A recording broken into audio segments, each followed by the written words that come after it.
Candidata, o seu plano de governo aborda a discussão com os cidadãos a respeito de orçamento, né, que a senhora chama de orçamento solidário. Chapecó já teve uma experiência no passado, já bastante distante, de orçamento participativo que era implementado pelas administrações do PT e que, enfim, era bastante teatralizado porque havia uma pré-definição das prioridades com os líderes em gabinete e isso era, digamos assim, chancelado em eventos com a comunidade. O que difere o seu orçamento solidário do orçamento participativo e como isso vai ser implementado? Que áreas de orçamento vão ser discutidas com a comunidade? Tiago, lá na tese do doutoramento eu abordo exatamente isso, a falácia do orçamento participativo. Eu especialmente fui delegada do orçamento participativo no bairro Saí, que à época eu era adolescente. E a gente ia para a reunião cheio de expectativa, achando que a gente ia conseguir, a praça era uma demanda. Vocês imaginem que isso deve fazer 25 anos mais ou menos ou mais. Nós queríamos uma praça, até hoje a gente não tem.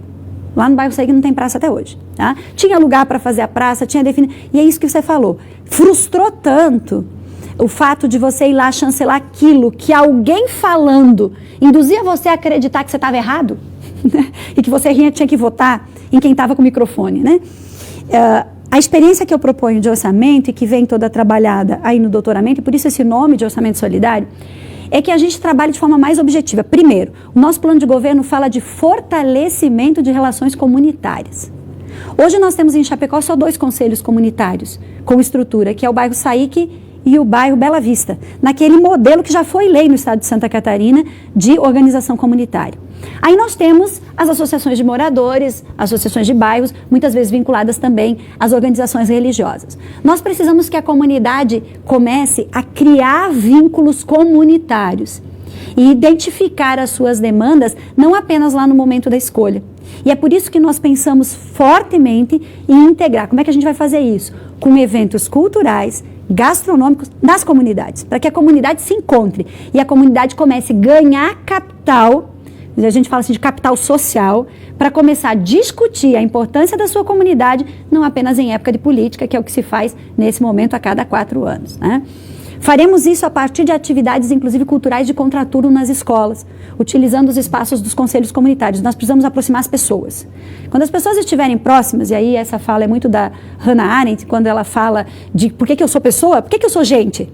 Porque eu falo, porque eu expresso e porque a minha ideia fala com a tua e a gente consegue se construir nesse processo. Então essa expressão e essa construção precisa ser retomada. Aí eu amadureço a comunidade para poder discutir o projeto. Depois como é que eu faço? Vamos lá, a comunidade entende que essa prioridade é o ginásio de esportes ou o asfaltamento da rua. Eu preciso levar maquetes para esse local e repito que eu não estou criando aqui, eu estou copiando de quem já fez e que deu certo. Olha gente, essa maquete do ginásio de esportes, ela custa R$1 milhão. Mas ela só tem o campo, a quadra e as arquibancadas. E tem uma outra maquete que tem sala multiuso, tem as arquibancadas, nós podemos ter salas de reuniões, mas ela custa R$1,5 milhão. Está aqui a maquete, está aqui o custo. Se vocês escolherem essa de R$1 milhão, sobrou 500 mil. E esses 500 mil a gente pode fazer uma pracinha. Mas se vocês escolherem essa de R$1,5 milhão, não tem mais recurso. Tem que ser mais transparente com a comunidade, não dá para fazer tudo. Eu gostaria de ter pintado a minha casa ainda no ano passado. Não sobrou dinheiro. Assim é na gestão pública. Nós precisamos ser transparentes com a comunidade. Dizer, nós temos tanto para gastar. E esse tanto precisa ser discutido aqui. E levar para a comunidade isso. Se nós gastarmos mais em saúde, que será o investimento prioritário de 2021, gente, calma, não vai dar para fazer asfalto, não. Porque entre asfalto e saúde, é posto de saúde que nós precisamos, é cirurgia que nós precisamos, é atendimento de consulta eletiva. Então, é poder fazer a comunidade esmiuçar o orçamento. Essa lei da transparência é federal. Tenta acessar a página para ver se você consegue entender o que significa aquilo que está lá. Tem que traduzir isso numa linguagem possível. Para muitas pessoas, eu falar assim, 1 bilhão de orçamento é o quê? Eu ganho R$1.300 por mês. O que é 1 bilhão perto dos meus R$1.300 que eu não consigo fazer nem proporção? Se eu colocar em nota de 100, cabe aqui nessa sala ou será que falta espaço? A gente precisa conseguir dizer para a população o que dá para fazer com esse recurso, consultar em relação a como investir esse recurso. É um processo, Tiago, que não é para 4 anos. Eu não estou pensando numa Chapecó para 4 anos. Até porque eu não defendo reeleição no Executivo. Eu estou trabalhando numa Chapecó para as próximas gerações. O que a Luciane vai fazer é emprestar um modelo de gestão construído a partir de uma Chapecó que vai ser de todos nós. E a esperança que eu tenho é que, independente de quem venha depois, a comunidade saiba que Chapecó é sua, que o orçamento é seu, que as decisões precisam ser suas e que a gente ganhe esse desenvolvimento humano. Tenho sentido muita falta. Estou fazendo muita rua, estou batendo na porta da casa das pessoas para pedir voto, para construir o processo democrático. Não sou uma candidata de gabinete de reunião, né? Tenho feito muita comunidade de interior, tenho colocado o pé na estrada para construir esse processo e as pessoas estão compreendendo e elas estão querendo participar. As pessoas estão querendo esse processo de inovação e elas estão querendo dizer, eu estou aqui, eu quero fazer parte dessa cidade, eu quero construir, e eu acho que nós temos que ser impulsionadores. A Amartya Sen dizia isso, né? O desenvolvimento como liberdade, essa liberdade de construir, pegar esse orçamento, dizer, ó, eu tenho isso de orçamento, esse orçamento dá para fazer isso. Isso vai ser feito nesse bairro. Vem cá, comunidade. Está aqui a maquete do empreendimento, é isso que vocês querem? Se vocês tiverem isso, vocês não vão ter isso, porque não tem dinheiro para fazer tudo. E aí você gera também responsabilidade, porque aí você ajudou a escolher.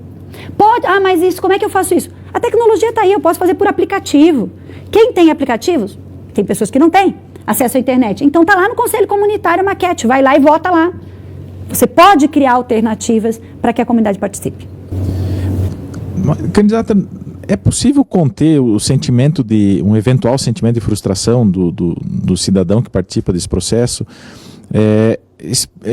considerando a extrema restrição de recursos que existe para investimento, né? Falando em recurso próprio, porque o recurso externo que vem do governo do estado, do governo federal, ele já vem direcionado. Vem um recurso para construir um posto de saúde, uma creche, asfalto, qualquer coisa que o vale, né? Então, a liberdade do gestor de discutir com a sua comunidade investimentos, ela é muito restrita, né? Tá diretamente atrelada à capacidade de investimento próprio, né? Considerando que nós temos aí mais de 30 bairros em Chapecó, é difícil você conceber recurso financeiro para conseguir dialogar com todas as comunidades nesse sentido. Olha, aqui nós temos 1 milhão para o bairro Saíque, nós temos 500 mil para o Santa Maria, e assim vai, né? Entende? Sem que isso seja, sem que lá no fundo haja esse pré-direcionamento da gestão. Eu preciso fazer uma obra no bairro Saíque, né, que nós estamos usando aqui como exemplo, né? Como é que a gente trabalha o sentimento do cidadão que, ainda que ele participe do processo, ele vai se deparar com uma realidade que é do gestor, né, que é a falta de recursos. Eu tenho uma limitação extrema. Eu tenho de recurso próprio para investir no ano de 2021, por exemplo, 15 milhões de reais para investir em Chapecó de recurso próprio livre, né? Como é que você trabalha isso, né, para você manter as pessoas empolgadas com o projeto sem que elas tenham um resultado efetivo, né? Porque isso não vai acontecer em janeiro de 2021, essa discussão, né? Da mesma forma que a gente lida com os nossos filhos. Eles querem tudo. Né? E nós precisamos dizer para eles que a gente não tem como dar tudo nesse momento. E que, de repente, só que a gente não pode prometer aquilo que a gente não pode cumprir. É isso que frustra. O que frustra é a promessa do não cumprido. A compreensão de que você tem esse recurso, tem essa obra. Tu falaste muito bem antes, Tiago. Tu disse assim, eu tenho que fazer tal obra. Mas por que você tem que fazer tal obra? Quem diz para você que você tem que fazer essa obra? Você percebe que nós estamos muito imbricados, inclusive, na fala de que é o gestor que define o que ele precisa fazer. E vou usar o exemplo aqui de uma obra que está acontecendo, que é a Praça da Família, que foi a ideia de uma menina da comunidade. Que ela disse assim, olha, a gente precisa de uma praça aqui, e depois, né, foi essa ideia concretizada e está em andamento nesse momento. Então, a regra básica disso é ser sincero com a comunidade.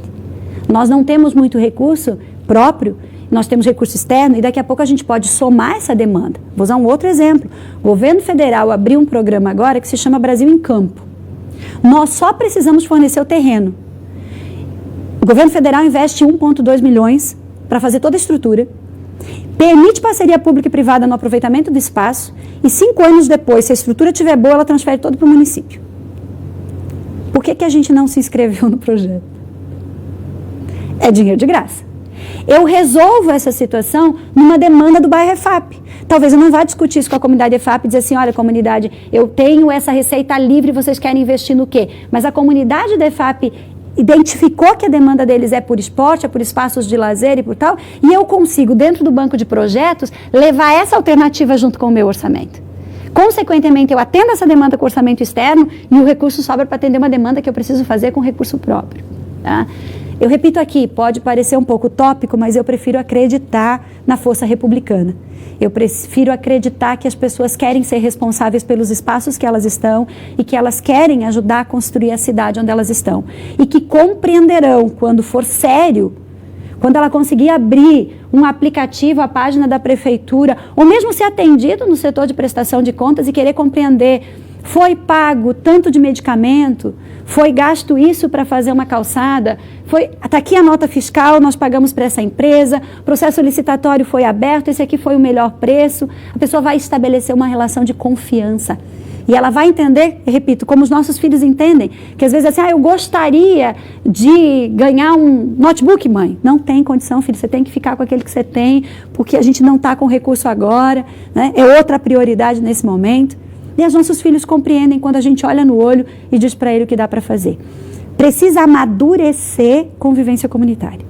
Precisa construir esse senso republicano. E nós queremos fazer isso nas escolas, inclusive, tá? Nós temos um programa chamado Guardiões da República, para que a guarda municipal esteja no entorno da escola, gerando essa sensação de segurança, mas também esteja da porta para dentro, retomando a defesa dos princípios republicanos, da nossa antiga moral e cívica. A escola é nossa, então nós temos que proteger o patrimônio da escola.